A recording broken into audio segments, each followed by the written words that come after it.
вам показывать, что я пью все-таки рыбий жир, 2 капсулы в день у меня стабильно на завтрак. И многие, наверное, спрашивали и будут спрашивать, когда лучше до завтрака, после завтрака.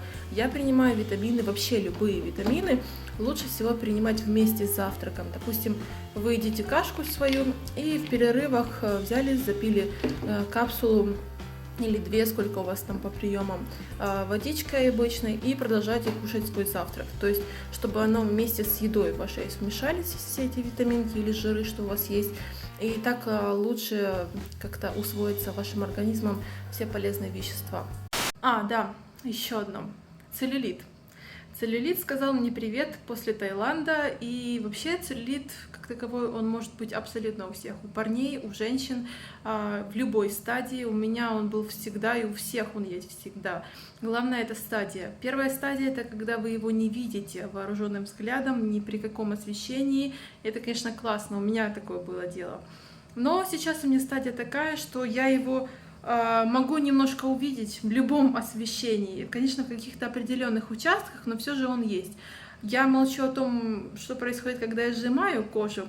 Естественно, это в большей степени у меня на ляшечках, на ягодицах где-то присутствует, но сам факт того, что он есть, это бесспорно. И я теперь понимаю, что в силу того, что я уже не такая молодая, я не знаю, как это сказать, то есть метаболизм у меня немножко замедлился из-за того, что питание стало неправильным, будет сложнее сейчас его убрать. Естественно, это будет у меня с 3 фронтов, то есть правильное питание — это первое, второе — это будет спорт, естественно, и третье — это будут какие-то косметологические процедуры. Я хочу сделать в этом случае упор на сауну и самомассаж. Мне кажется, если 3 этих ситуации вместе соединить, то должен быть какой-то эффект. Поэтому тоже будем вместе со мной следить за этим, как это все дело продвигается. Целлюлит, привет!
Так, сейчас у меня будет обед, и я решила сделать немножечко гречки, у меня осталось, я ее просто разогрела. Дальше у меня будет на хлебушек мазаться такой сырок плавленый, Дима обожает, их просто купил. В принципе, по составу здесь, не так уж и страшно все.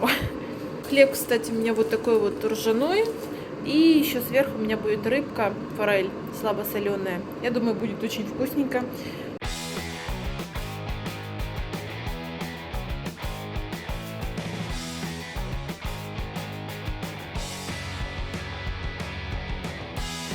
Так, ну что ж, мы собрались сейчас с Димой перекусить. Кстати, у нас такой перекусик будет. У меня тут яблочки и груши. Китайская груша. Китайские. Угу.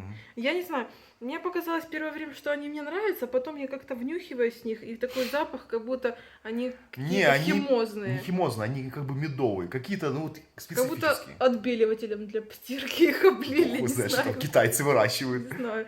В общем, сейчас будем смотреть мультик, кушать, и я хотела у Димы спросить, как ты думаешь вообще насчет моей фигуры? Вообще, мне твое мнение просто, мнение мужчины моего интересует меня в первую очередь. Я с тобой познакомился, ты была просто худенькой. Нет, когда мы познакомились, я такая пухленькая была немного. Тебе кажется, на самом деле была стройненькая. И мне нравилось. Потом Танюшка немножко поднабрала, чуть-чуть, буквально какое-то время. Вот, и мне тоже нравилось. Теперь она спортсменка. Теперь что? Теперь мы качаем попу, ноги, и мне тоже нравится. И какая бы ты ни была, мне будет нравиться. Я понимаю, но что ты мне говоришь лично? Ты говоришь, что слишком я увлекаюсь. На самом деле, не то чтобы увлекаешься, я пытаюсь подправить немножко. Потому что любая крайность – это плохо. Почему? Одно дело заниматься спортом, подправлять какие-то свои проблемные зоны. Другое дело таскать тяжести и работать на массу. И Танюша начинает постепенно работать на массу. Ну как, сейчас такой сезон, я хочу вернуть былое, что у меня слетело за время наших путешествий в Таиланде. Хочу даже немножко что-то больше подобрать именно в ногах и ягодицах. Я уже перестаю трогать верхнюю часть тела, потому что Тима сам уже в шоке. У Тани генетика такая, что она очень хорошо набирает вверх. Да. Как настоящий мужик. Каждому мужику бы такое, глянуть на руки и сразу вырастает. Вот. И кто бы что бы там ни говорил, но это моя личная точка зрения, что верх женщине нужен. Но он нужен оголенный от жира, скажем так. Но без какой-то существенной мышечной массы. И когда появляется девушка с крупными дельтами, я считаю, что это не очень эстетично и красиво, если вы не собираетесь выступать. Да. А Таня двигалась по пути увеличению дельт, трапеции. Да, просто все равно нужно какую-то грань знать. Когда вот ты видишь, о, растет, я хочу больше, больше, больше. Вот, то есть нужно в какой-то момент остановиться, пока это не переросло в какую-то уже, не знаю, вот этот уровень, когда это действительно становится некрасиво. Вот этот индикатор зеркала, который Таня всегда советует, это правильно, он может немножко ошибаться, потому что постепенно человек, увлекаясь спортом, наблюдает фотографии, видео, что ли, более спортивных людей, нежели он. И у него сбивается, что приоритеты. Если раньше он просто хотел выглядеть стройненький быть, потянутая попа, потом появляется желание, потом появляется желание накачать дельты. Так, буду-ка я уже готовить кушать, и я достала мясо маринованное, которое я замариновала вчера вечером. И в качестве гарнира у меня будет вот такая вот крупа, и еще в нее я добавлю семена льна совсем немножко. Вообще, какой любимый у вас гарнир? Я вообще абсолютно разные использую. Гречка очень надоедает, согласитесь, да. Иногда могу добавить вермишель грубого помола, может картофель вареный, но это смотря, конечно, когда. Вечером не стоит его кушать. А так всегда разное у меня на гарнир. И вообще в весенне-летнее время я отказываюсь от вот таких вот углеводиков и предпочитаю все-таки больше клетчатки употреблять вместе с белками, да, вот с мясом. Совсем немножко добавлю в качестве жиров, чтобы были.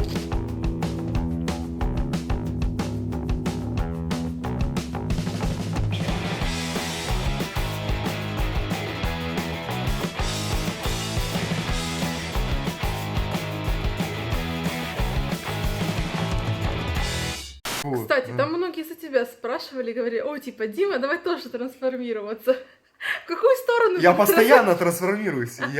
Сколько ты набрал за то время, как мы приехали сюда? Я набрал почти 12 килограмм, уже почти 13. Сколько ты сейчас весишь? Сейчас я вешу 109 килограмм. Это не так уж и много, я считаю, потому что для меня это, опять же, масса, это мой рабочий вес. Я увеличил жим, я увеличил присед. То есть для меня это нужно, опять же. Ну, как бы для мальчика. Но, честно говоря, наверное, это последний год моего массонабора.